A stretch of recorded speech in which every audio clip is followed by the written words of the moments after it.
Bienvenidos una vez más a nuestro noticiario semanal de HM Televisión. A principios del siglo XX, los católicos africanos eran el 1% de los católicos del mundo. Hoy son el 16% y se espera que para el 2050 constituyan ya el 32%. En parte se explica por su natalidad. El 60% de la población africana tiene menos de 25 años, pero también por su fe. Mientras en Occidente los seminarios se vacían, en África no dan abasto con las vocaciones. En 1960 había 2.087 seminaristas. Hoy se han multiplicado por más de 10. África ha sustituido a Oriente Medio como centro del terrorismo islámico. Ha habido una auténtica avalancha yihadista, sobre todo en el Sahel, donde se producen la mitad de sus víctimas. Los muertos se han multiplicado por 30 desde 2007 y ahora hay una veintena de países afectados, empezando a verse afectados también el Congo y Uganda. Es una iglesia mártir. En Nigeria se cuentan un mínimo de 4.000 cristianos asesinados en 2023 y sin embargo es el país del planeta donde los católicos van a misa en mayor porcentaje, un 94%, inconcebible en Europa. Cuantas más amenazas reciben, más fe demuestran. A pesar de las matanzas de Boko Haram en dicho país, el padre Ejike Mbaka reúne cada jueves a 40.000 personas, en su mayoría jóvenes, que pasan toda la noche en adoración al Santísimo. Del mismo modo, en Burkina Faso, donde desde 2015 han sido asesinados 20.000 cristianos, la fe ha crecido porque los católicos han aceptado que pueden morir, según el obispo Justin Quientega de Ouagadougou.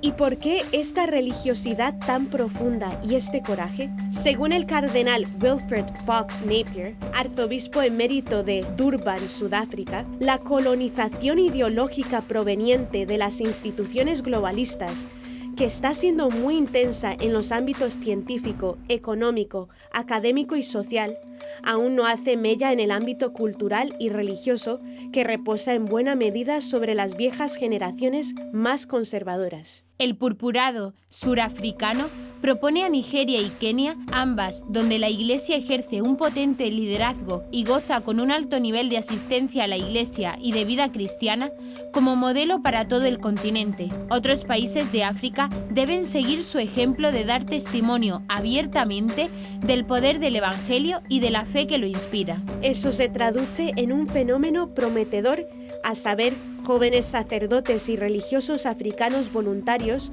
para servir a la Iglesia en Europa y en Occidente, cada vez más territorios de misión, y los misioneros más eficaces para enseñar y ser modelos de cómo vivir el Evangelio son aquellos para quienes la fe en Dios es fruto de una verdadera experiencia de la necesidad de Dios. Creo que en África hay más personas así que en cualquier otro lugar, concluye Napier. Es lo que señala precisamente un sacerdote nigeriano, Bonifacio Duru, de la diócesis de Orlu, Imo, Nigeria, destinado en Italia, que por tanto conoce los dos mundos. Considera que África tiene fuerza para hacer avanzar la Iglesia ante una Europa cansada y con las vocaciones en proceso de extinción. Si no hay vocaciones, ¿cómo puede avanzar la Iglesia? La Iglesia crece con las vocaciones y en África las hay. ¿Y por qué las hay? Porque los pueblos africanos siguen siendo muy religiosos y la raíz de la vida cristiana debe ser Dios, no el hombre. Europa, sin embargo, ha puesto al hombre en el centro más que a Dios. Entonces, el hombre se cree tan libre que cree que puede hacer todo lo que quiera. En África no es así, remata Duru. En África, Dios está en el centro de la vida, de la cotidianidad, de todo. El hombre se cree libre. Considera el comportamiento religioso como algo primitivo, como una limitación de su libertad. Debemos volver a poner a Dios en su lugar, en el centro.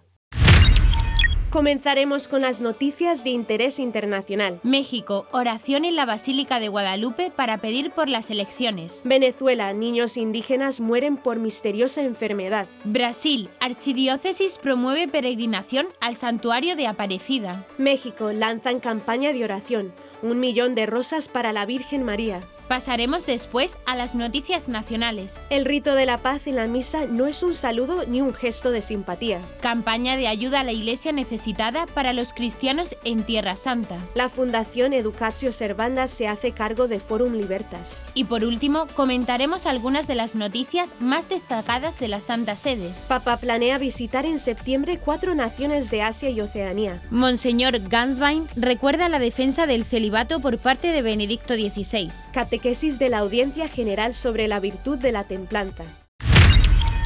La Iglesia Católica en México convoca a una velada de oración el jueves 23 de mayo en la Basílica de Guadalupe en la Ciudad de México, con el propósito de elevar plegarias por el proceso electoral del país. El próximo 2 de junio, los mexicanos elegirán a un nuevo presidente, que sucederá a Andrés Manuel López Obrador, así como a nuevos diputados y senadores federales, gobernadores de 9 estados y miembros de congresos locales y presidentes municipales. En este contexto, la Dimensión Episcopal de Laicos de la Conferencia del Episcopado Mexicano, DELAE, invita a los católicos a unirse en oración en el atrio de la Basílica de Guadalupe desde las 8 p.m. hora local del 23 de mayo hasta las 8 a.m. del 24. Además de rezar por las elecciones, se exhorta a los católicos a implorar a la Virgen de Guadalupe por la paz en el país, pues México vive actualmente uno de los periodos más violentos en su historia. Desde que Andrés Manuel López Obrador asumió la presidencia el 1 de diciembre de 2018, se han registrado hasta el 17 de abril de este año 184.307 homicidios. Esta vigilia se enmarca dentro de la Jornada Nacional de Oración por el Proceso Electoral, convocada por la Conferencia del Episcopado Mexicano, que se llevará a cabo en todos los templos del país el domingo 26 de mayo. El día de la vigilia, que coincide con la solemnidad de la Santísima Trinidad, los obispos animan a realizar la oración de manera especial en la insigne Nacional Basílica de Santa María de Guadalupe, lugar que siempre ha sido para los mexicanos un signo de unidad, esperanza y reconciliación.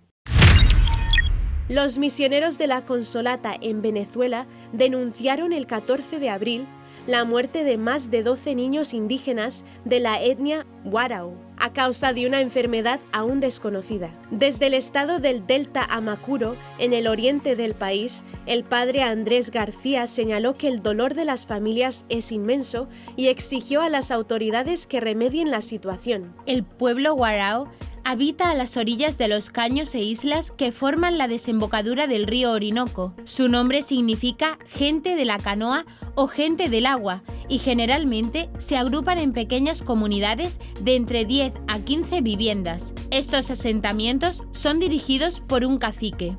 La misión Consolata, que trabaja con los indígenas venezolanos desde hace varios años, indicó que los niños que han fallecido, según sus familiares y amigos, compartieron los mismos síntomas: fiebre, dolor de cabeza y de cuello, convulsiones y, ya cerca de la muerte, sienten opresión en el pecho. Los niños fallecen en 72 horas. En los últimos días, también algunos adultos están teniendo los mismos síntomas, afirman los misioneros. Asimismo, precisaron que algunas muestras fueron remitidas a Caracas, capital del país, para ser analizadas y poder establecer un diagnóstico que permita impulsar tratamientos eficaces y normas de prevención. Según la congregación, las autoridades gubernamentales no han hecho lo suficiente para atender la emergencia y fueron tajantes en exigir un accionar adecuado. Los tiempos y los ritmos de actuación serían iguales si fuéramos hermanos, padres, hijos de los poderosos, se pregunta el padre García. Asimismo, el misionero español cuestiona al Estado venezolano sobre si existe alguna prioridad por encima de salvaguardar la vida de los ciudadanos y detener la emergencia sanitaria. La Archidiócesis de Sao Paulo, en Brasil, realizará una peregrinación al Santuario Nacional de Nuestra Señora de Aparecida el próximo 5 de mayo. Esta es la 123 edición del evento, que seguirá el lema María, ven a caminar con nosotros. Cada año, siempre el primer domingo de mayo, los fieles paulistas acuden a Aparecida para agradecer a la patrona de Brasil su protección, además de encomendar a su intercesión las peticiones de sus familias, comunidades y parroquias. Según la Archidiócesis de Sao Paulo, muchas parroquias y comunidades están movilizando a sus fieles para participar en la peregrinación y la celebración de la Santa Misa, que será presidida por el cardenal Odilo Pedro Scherer, arzobispo metropolitano de Sao Paulo, a las 10 horas en el altar mayor del Santuario Nacional de Aparecida. La imagen de la patrona de Brasil fue encontrada en 1717 por los pescadores João Alves, Felipe Pedroso y Domingos García en el río Paraíba do Sul, ubicado en el interior de Sao Paulo. En ese momento, todo el estado de Sao Paulo pertenecía a la entonces diócesis de Río de Janeiro. Con la creación de la diócesis de Sao Paulo en 1745, que luego fue elevada a archidiócesis en 1908, Aparecida pasó a formar parte de su territorio. En 1958, el Papa Pío XII creó la archidiócesis de Aparecida, siendo su primer arzobispo el cardenal Carlos Carmelo de Vasconcelos Mota, hasta entonces arzobispo de Sao Paulo. En 1908, el Papa San Pío X atendió el pedido de Monseñor Duarte Leopoldo y Silva, concediendo el título de Basílica Menor para la primera iglesia construida en Aparecida, popularmente conocida como Basílica Vieja. En 1894 llegaron a Aparecida los primeros misioneros redentoristas, asumiendo el cuidado pastoral y espiritual de la basílica, que hasta entonces estaba bajo la responsabilidad del clero de la diócesis de Sao Paulo.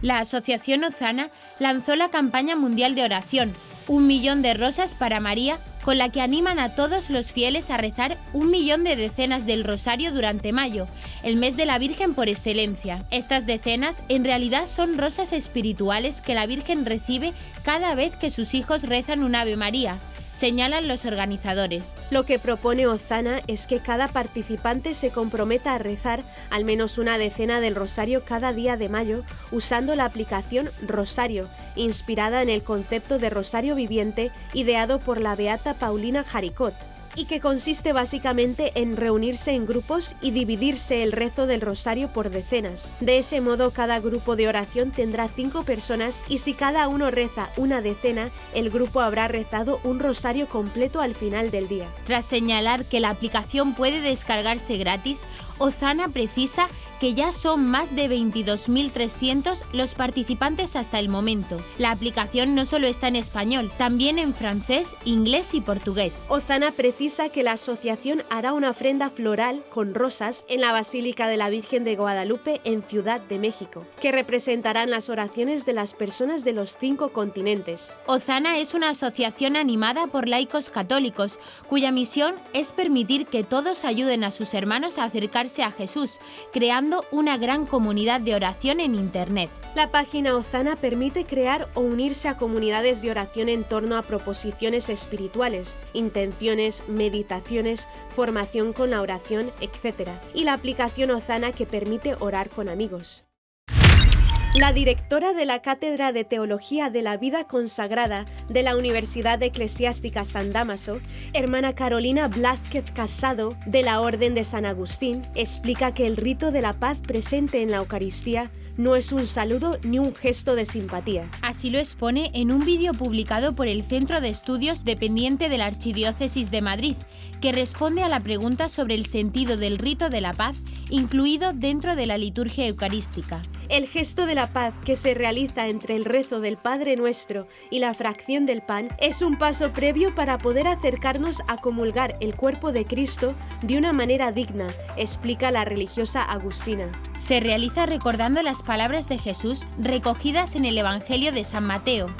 Si cuando vas a presentar tu ofrenda sobre el altar te acuerdas allí mismo de que tu hermano tiene quejas contra ti, deja allí tu ofrenda ante el altar y vete primero a reconciliarte con tu hermano, y entonces vuelve a presentar tu ofrenda. La hermana Blázquez detalla que los cristianos, desde el primer momento que empezaron a celebrar la Eucaristía, tenían en la memoria y el corazón estas palabras del Señor, y por eso el rito de la paz está presente desde muy antiguo en la celebración eucarística. Por eso no es un simple gesto filantrópico o educado, sino que expresa el deseo sincero de reconciliarnos, de superar todas las divisiones entre nosotros, de ser instrumentos de paz, para ser verdaderamente miembros unos y otros del único cuerpo de Cristo. El vídeo publicado por la Universidad Eclesiástica San Dámaso forma parte de una serie titulada La Eucaristía, Saber Más, en la que varios docentes de la institución explican diversos aspectos del sacramento.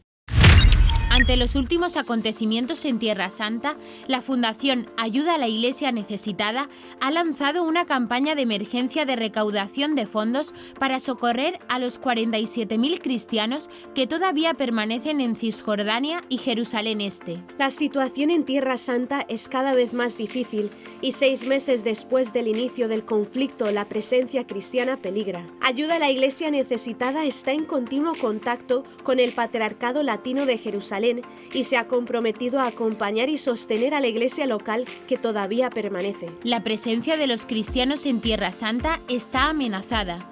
En la tierra donde nació y vivió Jesucristo existe hoy el peligro real de que desaparezca la presencia cristiana. Los pocos cristianos que quedan están en un ambiente de absoluta desconfianza en el futuro. Es un momento crítico.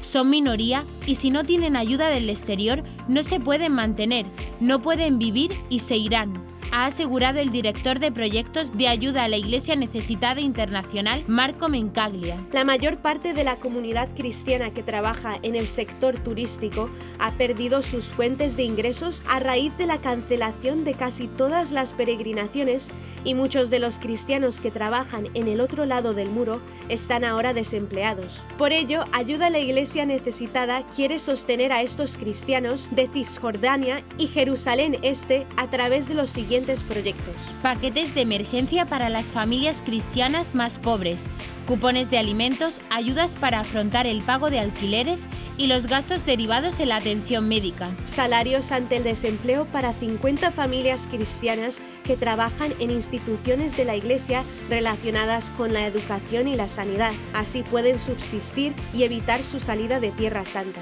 Becas de formación profesional para 60 jóvenes cristianos para que adquieran nuevas habilidades y vean oportunidades de futuro en su país. La situación es realmente dramática, ha afirmado Mencaglia, y la ayuda exterior es fundamental.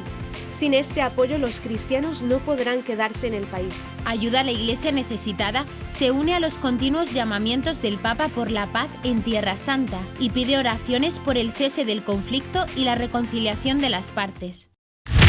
La Fundación Educatio Servanda ha asumido el control del Forum Libertas, un medio digital católico con 20 años de trayectoria en la información de temática sociorreligiosa. El presidente de la Fundación, Juan Carlos Corbera, confirma en una entrevista que el medio mantendrá una línea nítidamente católica, sin complejos, con plena fidelidad al magisterio y a la tradición de la Iglesia y en comunión con el Romano Pontífice. Para Educatio Servanda, este cambio refuerza el compromiso de la Fundación con la entrega de información honesta y conforme a los principios de la doctrina católica, expandiendo su influencia en uno de sus pilares fundamentales, la presencia pública. Educatio Servanda y Forum Libertas comparten valores sobre los principios sociales fundamentales, fortaleciendo su misión de fomentar un debate ético y moral desde la perspectiva católica. Con la presidencia de Juan Carlos Corbera y la dirección de Óscar Rivas, el medio buscará posicionarse como una alternativa crítica